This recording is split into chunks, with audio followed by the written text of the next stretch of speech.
Knowing where you were, knowing where Phil was, did you have a number in your mind? Did you say, if I shoot this, I win? Or did you not have a goal like that?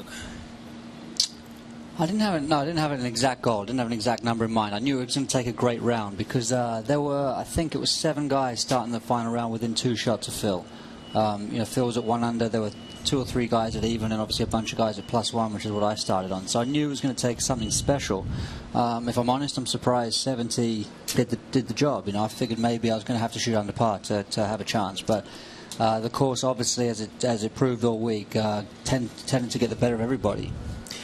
Considering how much movement there was, up and down, Phil 2 over, then the eagle, Jason Day even, then puts it in the water, back and forth. Did you spend a lot of time on a scoreboard? Did you pay a lot of attention to all the movement, or not that much, just worry about yourself? Yeah, not that much, to be honest. That was my goal. I knew I was going to have to play a great round, and I figured there was no point looking up until the very, very end. That was the nature of that golf course. It was kind of split up into 3 sessions, if you like. You have to get off to a solid start. There's some par 5s, but also some tough holes. 5 and 6. 5 and 6 are brutal. Yeah, they were. And then that backside, which is 15 on, which was tremendous. 15 on, which was 14 on, which was incredibly tough. And then you had that little bit of a reprieve in the middle. So I figured you almost didn't know where. Like Jason Duffner, for example, 5 under. I noticed that on the leaderboard. And then obviously, if he posts almost 3 over, ended up finishing second. But if he posts 1 more birdie, that's a serious number. I thought that all day. I said, if somebody posts a +2, that could be tough, considering how the day was, especially if it kept getting windier. Yeah, absolutely, because there was that sort of really big rainstorm. That made it tough on you guys. How bad was that to have that right in the middle of a pressurized round? You got some heavy rain there for a couple of minutes. Yeah, that was really heavy, and I was going up 14 at the time, and I'm watching myself tapping in here in the sunshine, but going up 14 was ridiculous. It was raining hard. Absolutely. I bogeyed that hole, and at that point I was like, really? Is this really going to happen right now? I've got a chance to win the US Open, and suddenly, it's going to be lashing with rain and just change the whole complexion of the tournament. When you got to those, and you made some great putts, you made great wedge shot. I mean, some wonderful shots. When you got to 16, were you aware of exactly where everything was? I mean, at that point? Yeah, I was aware that Phil was right there, breathing down my neck, absolutely. And the crowd would let me know exactly what Phil was doing because, obviously, very popular. And every time he hit the fairway, the crowd were cheering that fact. And then as he was playing 15, I was playing 16, and those holes run parallel with one another. And Phil had driven it in the fairway at 15. I was in the middle of the 16 fairway.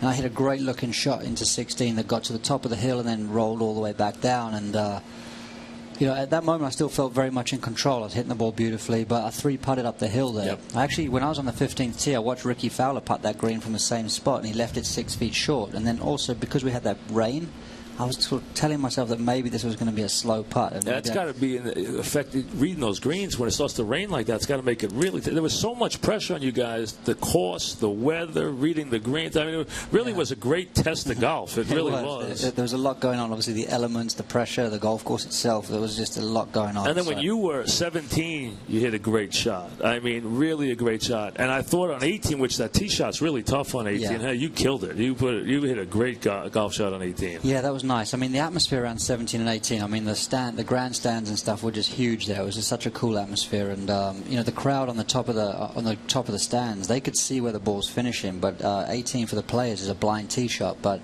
I knew my ball was in the fairway. But then when I walked over the hill on 18 and I saw my ball sitting there, that was kind of my Hogan moment. Just the green was sitting there waiting to be hit. Someone from the crowd shouted out, "Hey Rose, a good iron shot and 2 putts, and this thing's yours." So I kind of knew that.